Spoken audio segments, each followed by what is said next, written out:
We've all been there. You finish a great self-help book, feel a massive surge of inspiration, and swear your habits are going to change. Then, 48 hours later, you've forgotten almost every word. That happens because we treat reading as passive consumption. But as the philosopher Herbert Spencer noted, the great aim of education is not knowledge, but action. To bridge that gap, we're going to break down a 5-step tangible action system designed by Dale Carnegie himself. This checklist will force you to apply the psychology of his book in your daily life. Before we start, gather your tools: a physical copy of the book, a red highlighter, a notebook, your digital calendar, and a glass jar with coins.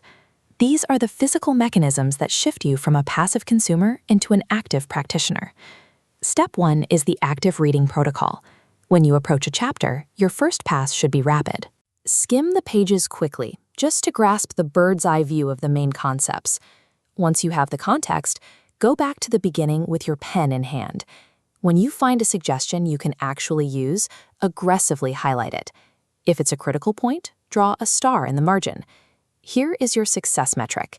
If your copy of the book is clean and pristine by the time you finish, you are failing the system. That brings us to step 2, the desk setup. Carnegie warned that human beings forget information with astonishing rapidity. Because of that, placing your finished book out of sight on a bookshelf guarantees you will lose the knowledge. Instead, you need to keep that marked-up copy permanently on your desk, directly in your daily line of sight. Combining the highlighted text with a highly visible placement takes the book out of the abstract. It becomes a permanent environmental trigger that prompts you to monitor your behavior while you work. Step 3 is the accountability game. This is designed to short-circuit your impulsive reactions. Sometime today, approach a spouse, a child, or a coworker and establish a penalty jar. The rules are simple.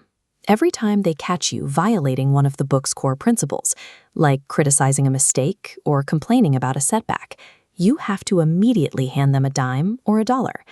In the heat of frustration, your emotional impulses will always try to override your new habits. It's easy to be patient when you're calm, but much harder when you're stressed. The impending financial penalty and the mild social embarrassment of handing over that coin create real psychological friction. That friction forces you to pause and think before you react negatively. Step number 4 is the weekly self-audit. Open your calendar and block a recurring 20-minute appointment for Saturday evening. During this block, you'll review the week's interactions by answering 3 questions. What mistakes did I make? What did I do right? What lessons can I learn? Step number 5 is the triumph log. Turn to the blank pages at the very back of your book, or open a dedicated notebook.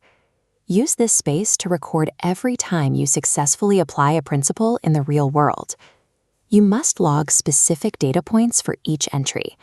Write down the name of the person involved, the date, and the exact result you achieved. Linking a weekly calendar audit to a written log of specific victories guarantees that you aren't relying on memory. You are actively measuring your progress and compounding your interpersonal skills over time. If you execute these 5 steps, you possess a fully armed physical handbook and a system to use it. You have completely bypassed the trap of passive inspiration. Here is your immediate next step. As soon as this video ends, take 10 minutes to skim the first chapter and recruit someone in your house to play the penalty game. Dale Carnegie knew that mastering human relations is an active, lifelong process of trial and error. This actionable system is simply the necessary starting line.